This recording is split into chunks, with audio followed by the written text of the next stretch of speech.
and welcome to Good Grief, the podcast dedicated to demystifying and destigmatizing grief with compassion and humor.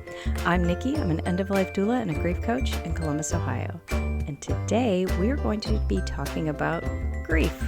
We're doing it wrong. Yep, we as a society tend to take grief the wrong way, process grief the wrong way, talk about grief the wrong way. And if you've been listening to this podcast for more than 2 episodes, you probably know that's kind of the crux of this entire show.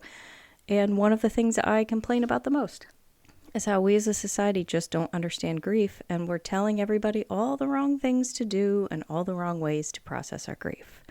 So let's just dive deep into that. But before we do, I need to do my due diligence here and remind you all of my Patreon.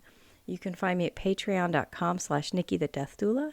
And if you become a patron today, you get grief affirmations in your email twice a week. You get access to this podcast a week early and ad-free, although I don't really have ads as of yet.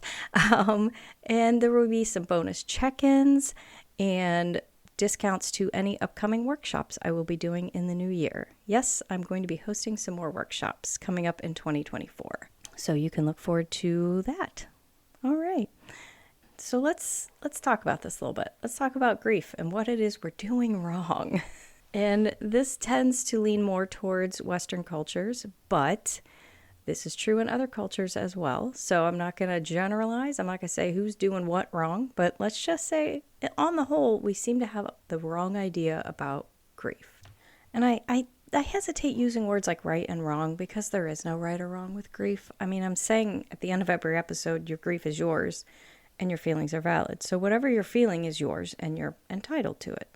But a lot of the things we're telling each other or the ways we're viewing others' griefs, other folks' griefs, is not exactly helpful. Let's put it that way. We're not going to say wrong. It's unhelpful.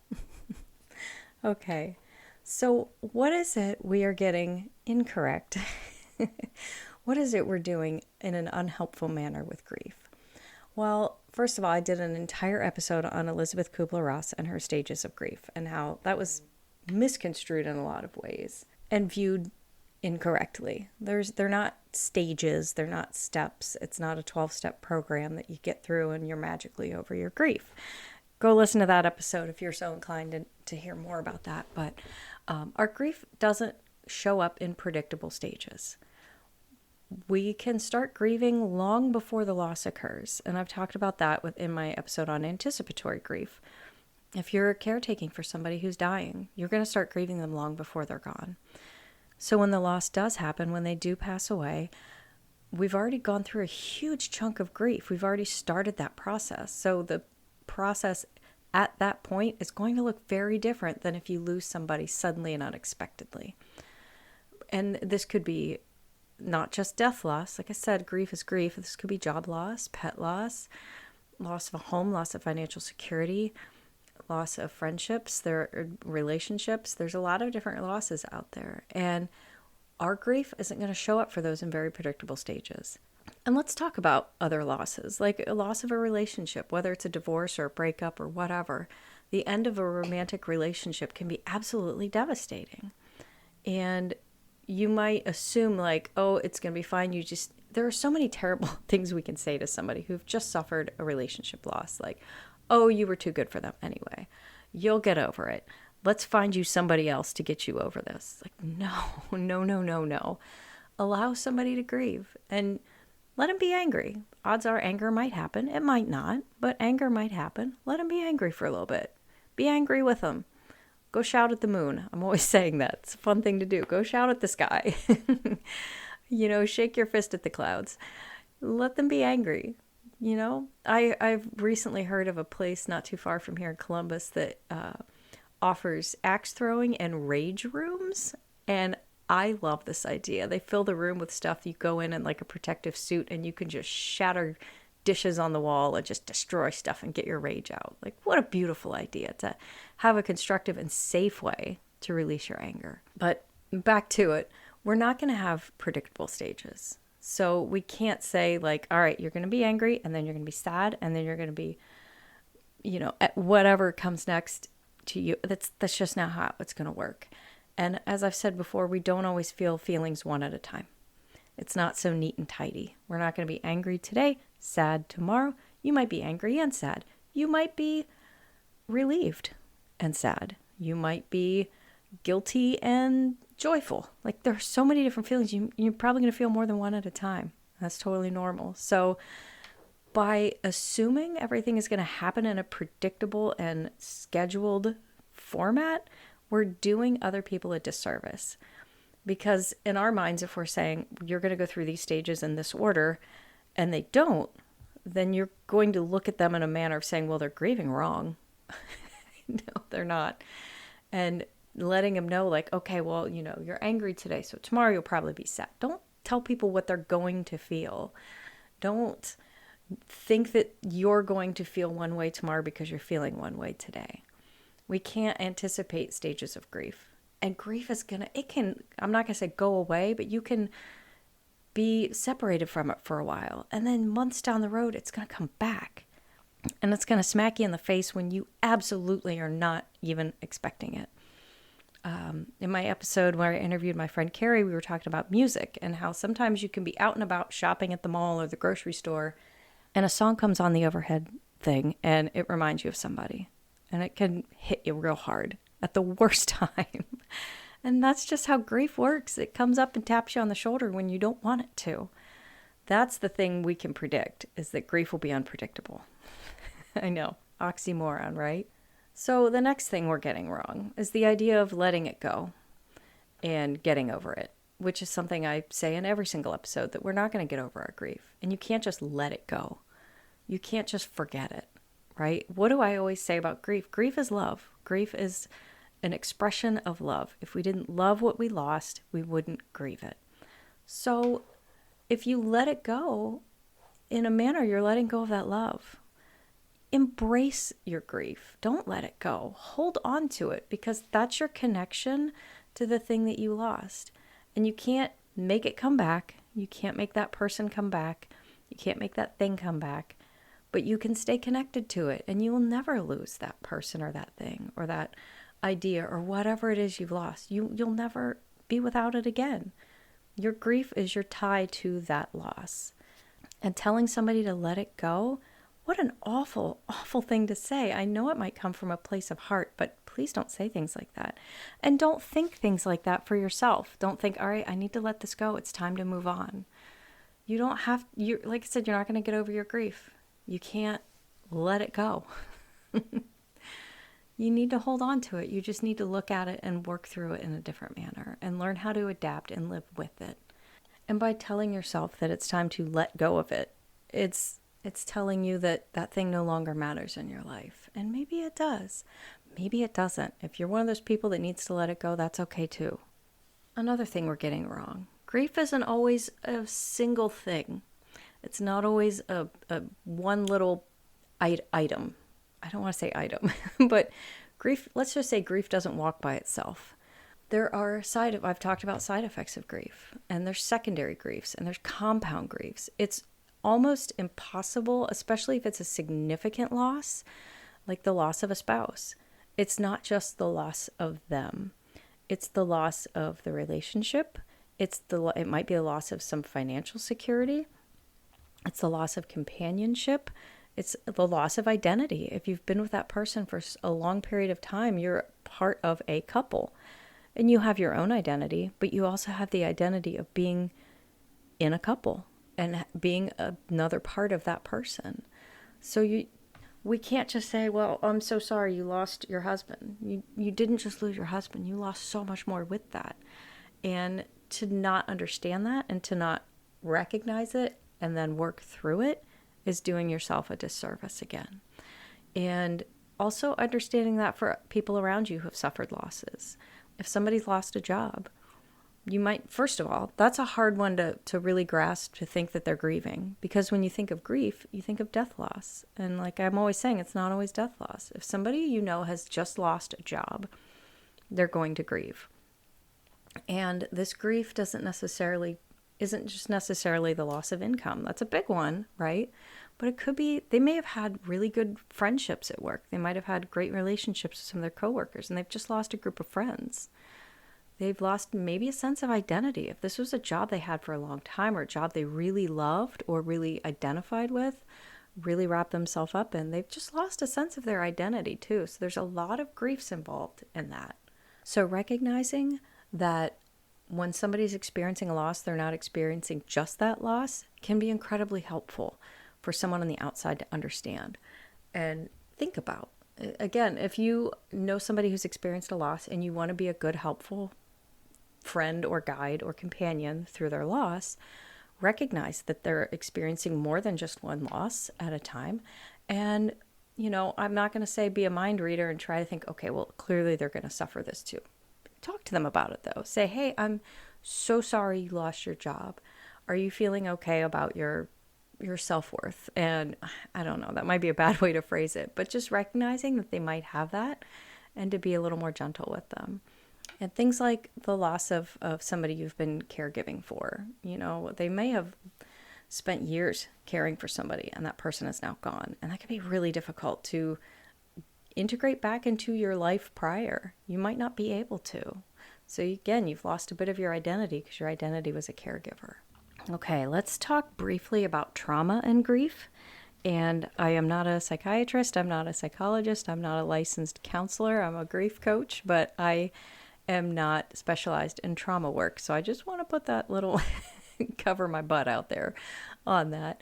Trauma and grief don't always necessarily go hand in hand because it can. You can't really have trauma without grief. Typically with trauma, there is loss involved.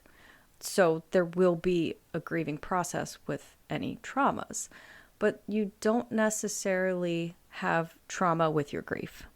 You might suffer a loss and there's no real trauma involved in that. It is possible. But I had a therapist once tell me there are big T traumas and little t traumas. And in a way, you could say that all grief is a little bit of trauma with a little t.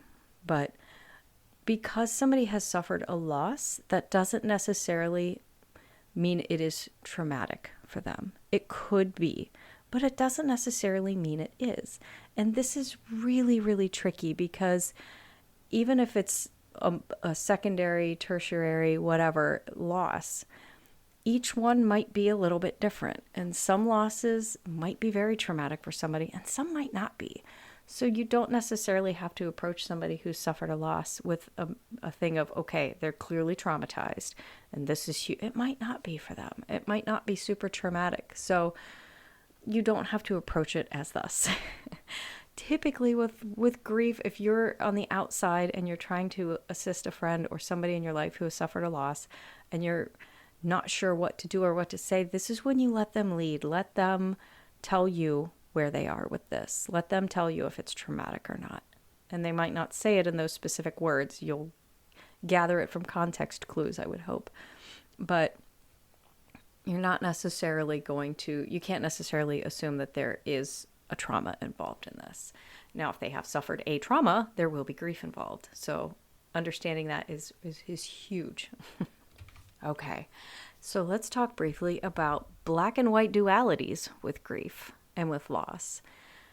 A lot of times we want to, as humans, make things very black and white. We want things to be neat and organized, and they're not. And grief never is. Grief is never neat and tidy. Ever, ever, ever. And there is no black and white with grief, right? Let's talk about divorce grief. You might have, let's say somebody has separated and divorced from an abusive spouse. And in your mind, great, good for them. They're out of that terrible abusive relationship. Screw that person. They're horrible. I'm so glad they're gone. If you look at it from their perspective, yes, they might be free of that abuse, but you were not in that relationship, and that relationship could be very complex. There could be a lot involved in that.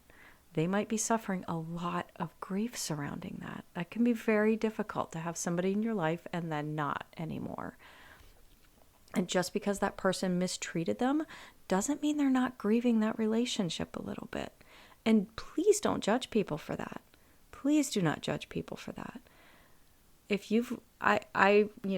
pretty open about my first marriage. My husband was not abusive, but he did have an addiction issue. And I'm not going to go into my entire relationship history, but that was a big part of why our relationship didn't work out.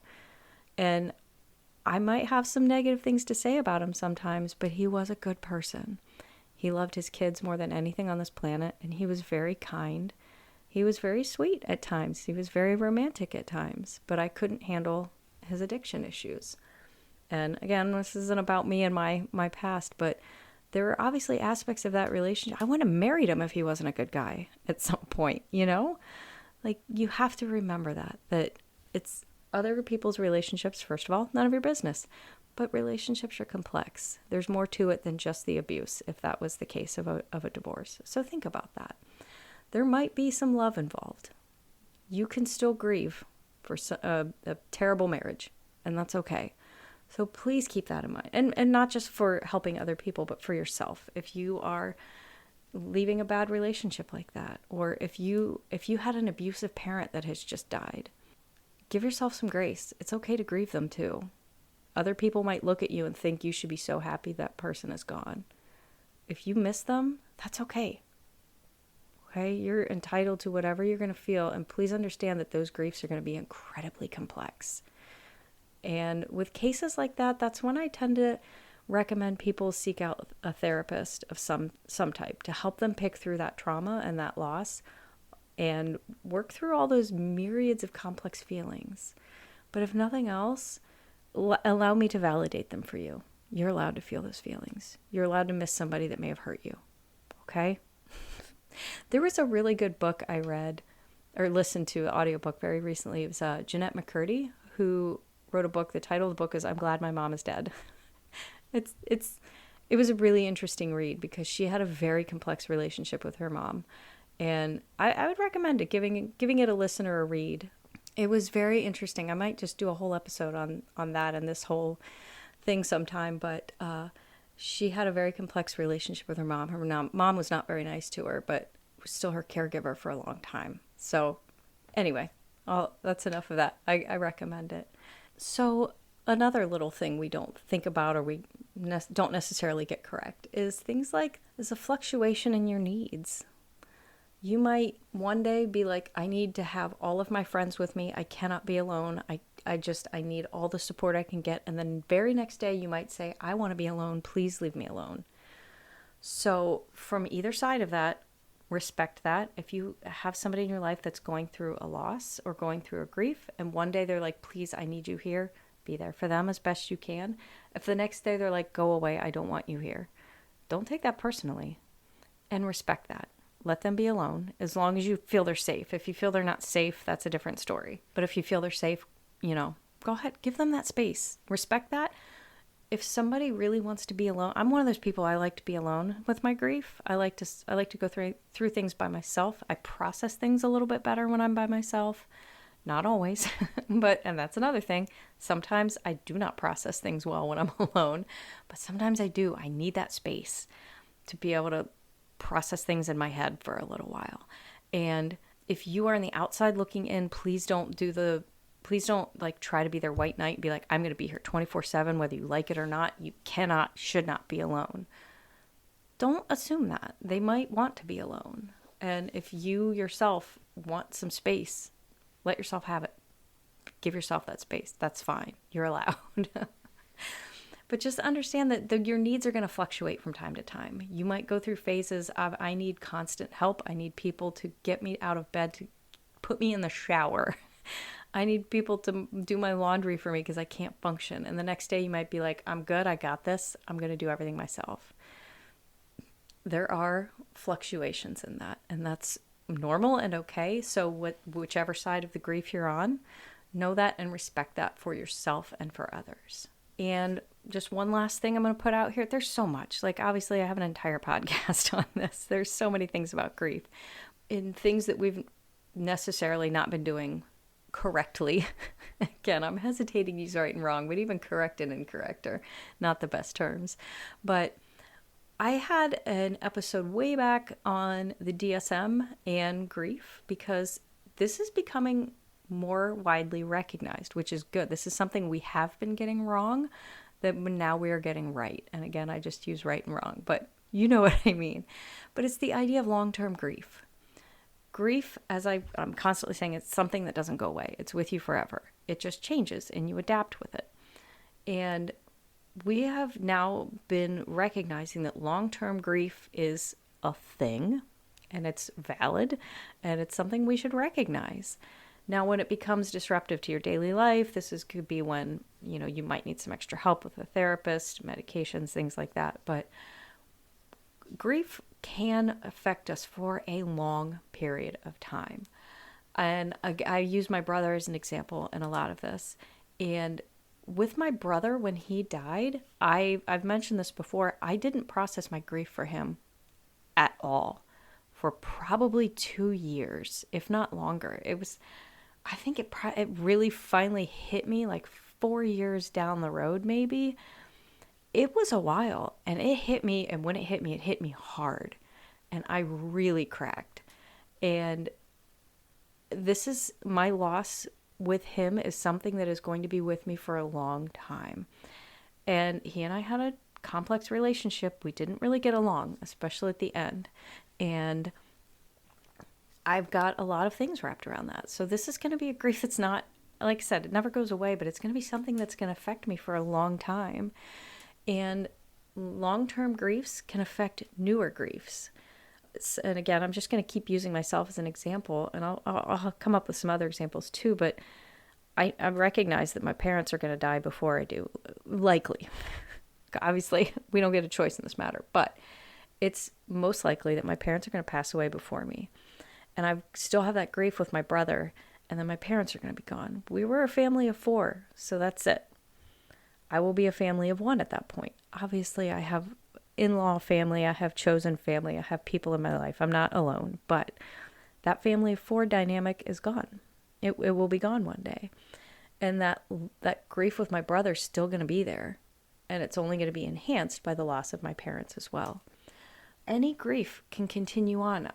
My beautiful cat who passed away, I talk about her a lot too. That's a grief that I'm never going to stop feeling. And that's something that's going to stay with me for a while. It's not going to be the same as the grief for my brother. No 2 griefs are the same. But some of our griefs can just affect us forever.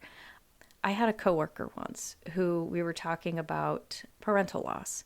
And I just remember her more than once telling me, when you lose your mother, that's a loss you'll never, ever, ever get over. And I appreciate her perspective on that. I can't say that for everybody, though. Obviously, we can't say that because everybody's relationships with their mothers are different. But I can understand that for her, that is a loss that will be with her forever. And that's a long-term grief. She's going to be hurting from that probably for the rest of her life. So there are those significant losses that are going to stay with us for a long period of time. And with that said, I'm always saying there's no timeline for grief. We can't make one. We can't force one on ourselves. Our grief is going to be what it's going to be, and you can't put a timeline on anybody else's grief. Your grief might grow. It might get bigger. It might get worse with time and then wane off. It's hard to say. We don't know. We can't predict this. Back to the very top. The only thing we can predict with grief is that it's going to be unpredictable. So there is a new diagnosis in the DSM of prolonged grief disorder. So that is a thing that exists. And I'm glad that we're recognizing that now.